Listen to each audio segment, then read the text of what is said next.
Então, avançando nos nossos estudos, a gente começa agora a sessão 5.4, onde a gente vai definir aqui um ente extremamente importante no estudo da magnetostática, que é o potencial vetor.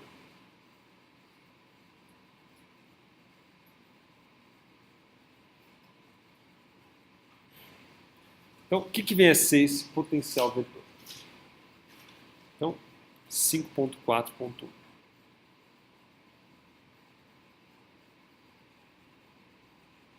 Assim como o fato, se você se lembrar do estudo da eletricidade, assim como o fato de que o rotacional de E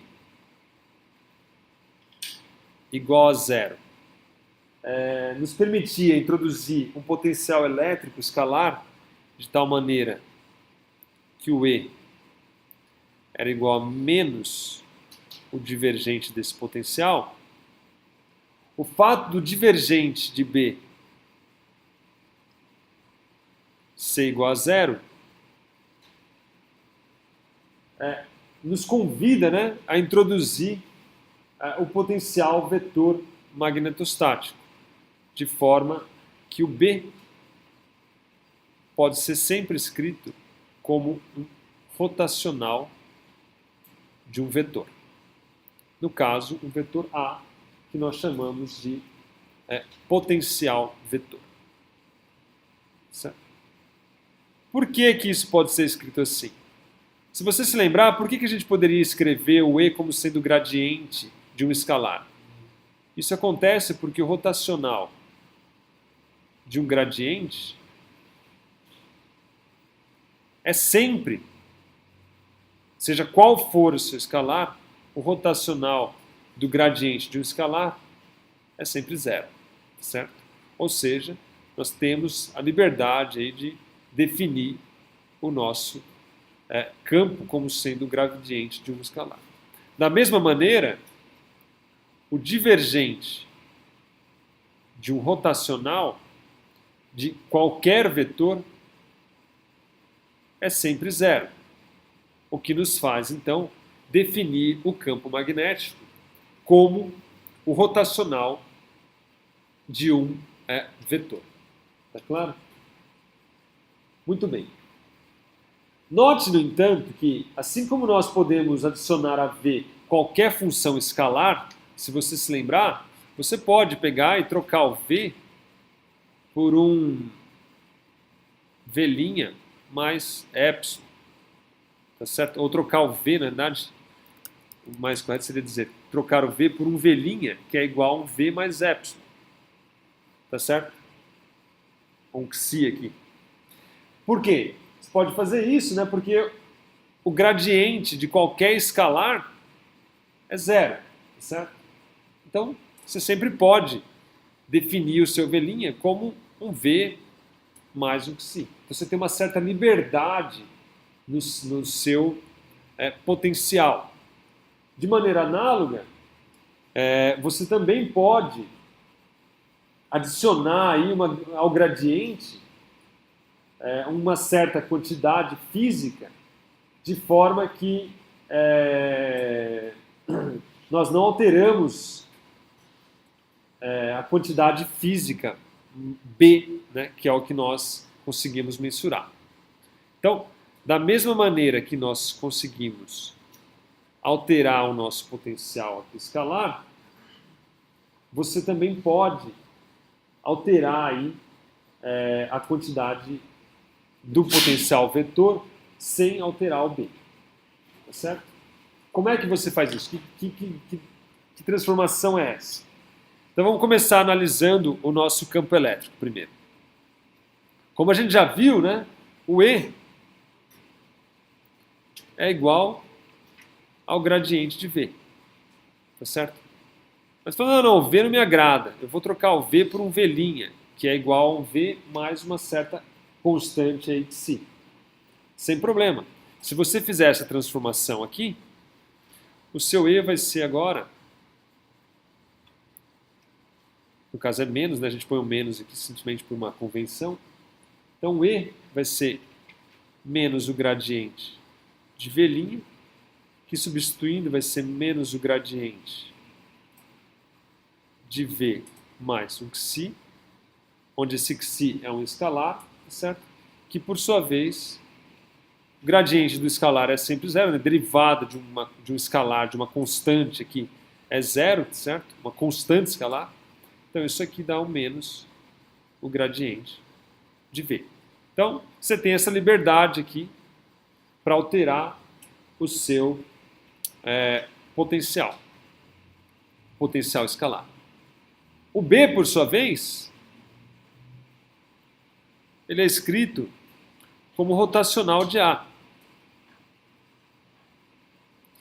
Que tipo de transformação, então, que a gente pode fazer no rotacional de forma que ele ainda se preserve? Então, a transformação apropriada aqui, enquanto esse você adiciona uma constante, nesse aqui, o que você faz é adicionar um certo aí, gradiente ao seu potencial.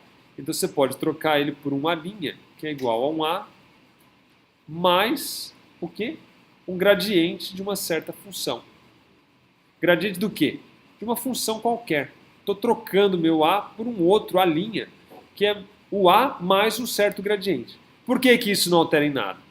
Porque se você se atentar aqui, o seu B agora é igual a um rotacional de A', que por sua vez é igual ao rotacional de A mais o gradiente de um escalar, mas o rotacional do gradiente é sempre zero, tá certo? De forma que isso aqui me diz que o rotacional de A' é igual ao rotacional de A, que por sua vez é igual a B. Então eu tenho uma liberdade aí no potencial vetor. Enquanto no potencial escalar eu podia sempre somar uma constante, no potencial vetor eu posso sempre somar a minha conveniência, seja o que eu quiser, um gradiente de um escalar. Tá claro? É uma liberdade que eu tenho. E isso é, de certa maneira, propício, tá certo? Porque a gente vai trabalhar com alguns conjuntos de potenciais vetor que facilite a nossa vida, certo? Fazendo o quê? Alterando ele, somando aí um gradiente de um escalar, de tal maneira que ele se ajuste às nossas necessidades. Tá certo? Muito bem. Bom, dito isso, vejamos então agora o cálculo do rotacional de B. Rotacional de B, por sua vez, é igual ao rotacional. Vou trocar o B pelo rotacional de A, certo? Do rotacional de A, que por sua vez, então, rotacional do rotacional é o divergente do gradiente. Aliás, desculpa, é o gradiente do divergente menos o laplaciano do A. Que por sua vez, pelas equações de Maxwell, né, rotacional de B é μ0j. Então nós temos que o gradiente do divergente de A menos o laplaciano de A é igual a μ0j.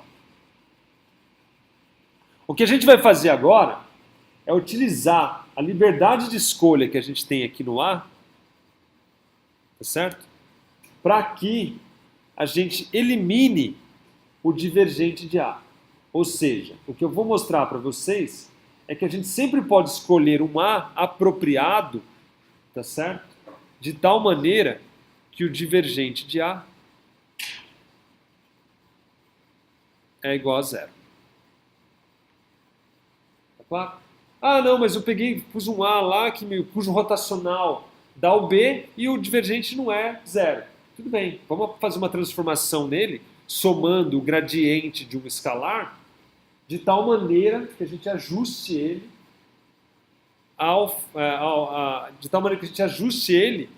de maneira que o divergente desse A seja igual a zero. Tá certo? Ainda assim, o rotacional desse novo A vai dar o B, vai dar o campo magnético. Tá claro a ideia? Vou trocar, fazer um ajuste no meu potencial vetor, de tal maneira que eu consiga impor que o divergente de A é sempre igual a zero. Para isso, né, a gente tem que escolher um certo a zero. Para provar isso aí, né, a gente tem que escolher um certo a zero, cujo divergente de A não dá zero. Certo? Então vamos escolher, então, para provar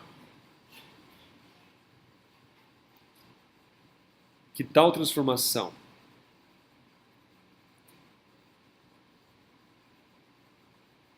é sempre possível,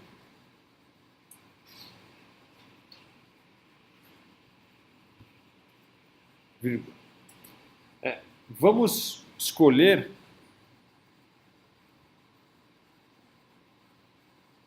um certo a zero aqui, ou um potencial vetor zero, tal que o divergente de A zero seja diferente de zero. Tá certo? Muito bem. Como a gente sabe, né? Vamos dizer que esse A zero funciona muito bem e que o meu rotacional de B, aliás, o meu rotacional de A zero é igual a B. Então nós temos que o rotacional de A zero é igual a B. Maravilha. Tá ótimo.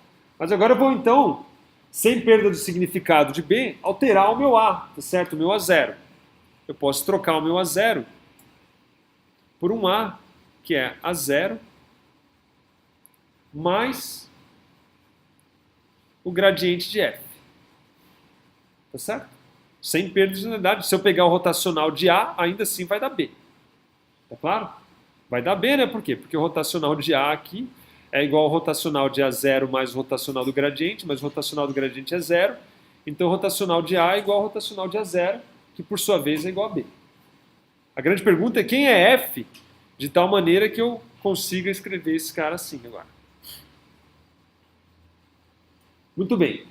Então, a fim dessa nova escolha, ela possui seu divergente igual a zero, tá certo? Porque o meu objetivo é agora supor um A novo, cujo divergente agora de A seja zero, apesar do divergente de A zero ser diferente de zero. A gente deve determinar qual é o F que é apropriado, certo? Que F que vai me dar isso, certo? Que tipo de F que vai me dar o divergente de A igual a zero, mesmo sendo divergente de A zero diferente de zero. Então, o que eu vou fazer? Tomar o divergente dos dois lados. Divergente de A é igual ao divergente de A zero mais o divergente do gradiente é o laplaciano de F.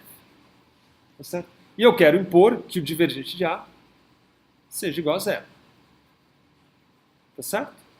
Então, o que eu preciso no final das contas, o meu F apropriado é um tal escalar cujo laplaciano dele seja igual a menos o divergente de A zero.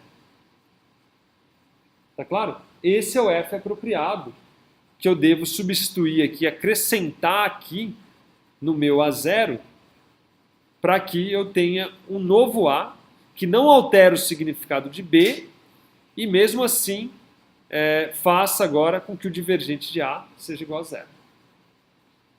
Beleza? A grande pergunta é, quem é F?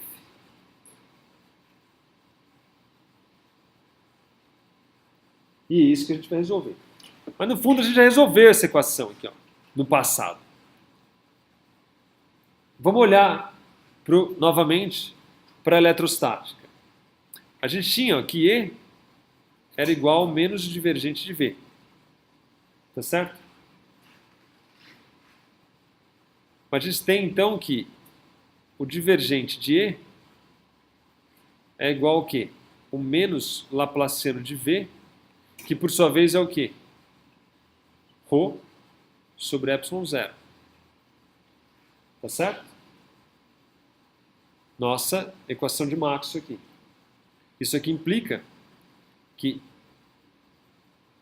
o Laplaciano de V é igual a menos ρ sobre ε0. Tá claro? Agora olha a analogia dessa expressão aqui, ó. E a expressão aqui.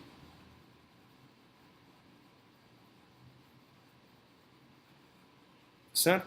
Você tem o Laplaciano de um escalar, Laplaciano de um escalar, que é igual a um escalar, que é igual a um escalar. Certo? Divergente do A também vai dar um escalar. O que eu tenho que fazer aí é simplesmente substituir ρ ε0 está para o divergente de A0, assim como o meu V está para o meu F. Tá claro? Só que a solução aqui a gente sabe, né? A solução da equação de Poisson, certo? Quanto vale o potencial em termos da distribuição de carga ρ? Você se lembra? Quanto valia? O campo elétrico, você se lembra? Quanto valia o campo elétrico em termos de ρ? 1 sobre 4π ε0 integral de ρ dV sobre R ao quadrado, certo? E o potencial, você se lembra? V é igual ao quê? 1 sobre 4π ε0 integral de ρ sobre R dV'. Que também é dV', né? Porque está varrendo todos os elementos de volume. Tá certo? Essa aqui é a minha solução da equação de Poisson. Tá certo? Laplaciano de V é igual a menos ρ sobre ε0. V é igual a 1 sobre 4π ε0 integral de ρ sobre R dV'.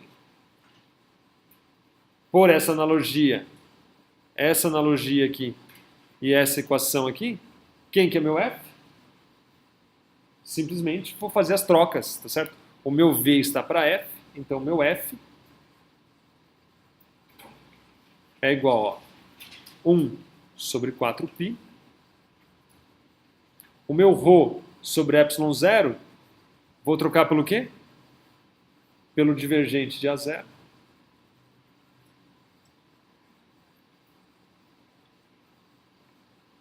Sobre R dV'. Então, esse aqui é o escalar que eu tenho que substituir aqui, adicionar aqui.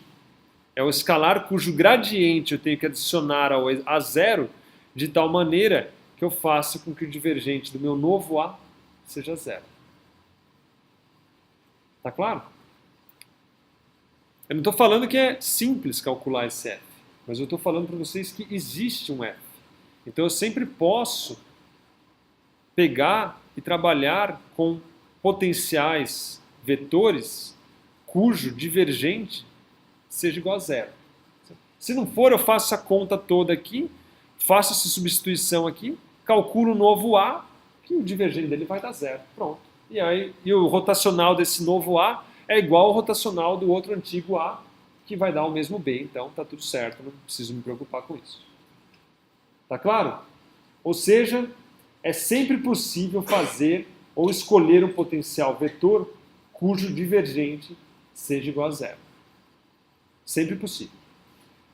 Voltando então para as nossas equações aqui, do rotacional de B, vou pôr esse sistema aqui igual a zero. Daqui eu tiro então que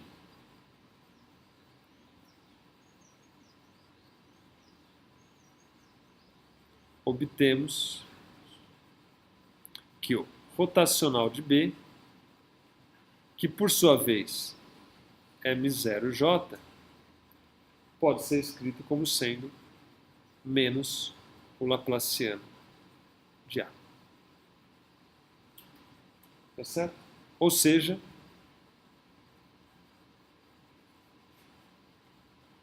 Laplaciano de A é igual a menos μ0j.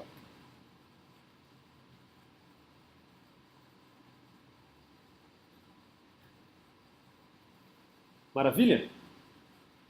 Muito bem. Finalmente, vamos ter que resolver esse problema. Nada mais é do que a equação de Poisson, tá certo? Só que aqui são 3 equações de Poisson. Uma para a componente x, outra para a componente y, outra para a componente z. Tá certo? Você vai pegar a x, jx, a y, jy, a z, jz. Você tem 3 equações de Poisson.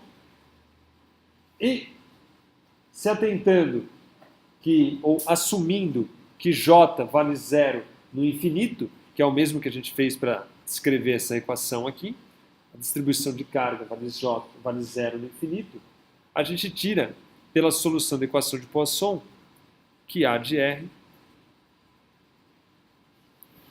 é igual, então, a μ0 sobre 4π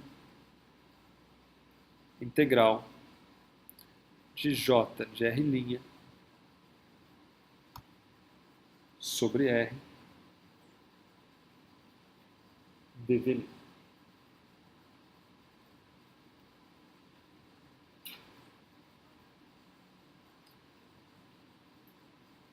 Então, dado uma distribuição de corrente, uma distribuição volumétrica de corrente, eu consigo determinar o potencial vetor. Tá certo? Obviamente que daí a gente pode também tirar uma equação para uma linha ou para uma superfície, tá certo? O A de R também pode ser escrito como μ0 sobre 4π a integral de I dl' sobre R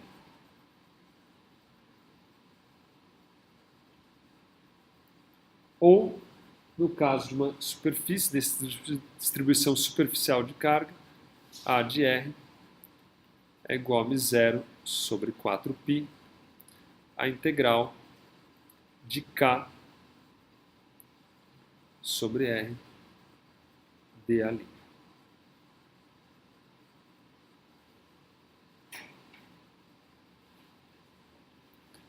Então tá aí uma maneira simples de calcularmos o nosso potencial vetor. Vale frisar que o potencial vetor ele não é tão prático quanto o potencial escalar para você calcular o campo elétrico, tá certo? Porque no caso, como o próprio nome diz, o potencial era um escalar no caso do campo elétrico. Agora nós temos um potencial vetor. Então, aquela vantagem toda que o potencial elétrico trazia não é de imediato, vamos dizer, trazido aqui para o caso do potencial vetor, certo? Porém, em algumas situações, é extremamente propício você trabalhar com o potencial vetor ao invés do potencial, ao invés do que propriamente o campo magnético. Só é importante frisar que não é tão benéfico, né, quanto, ou facilita tanto a nossa vida como o caso do potencial escalar.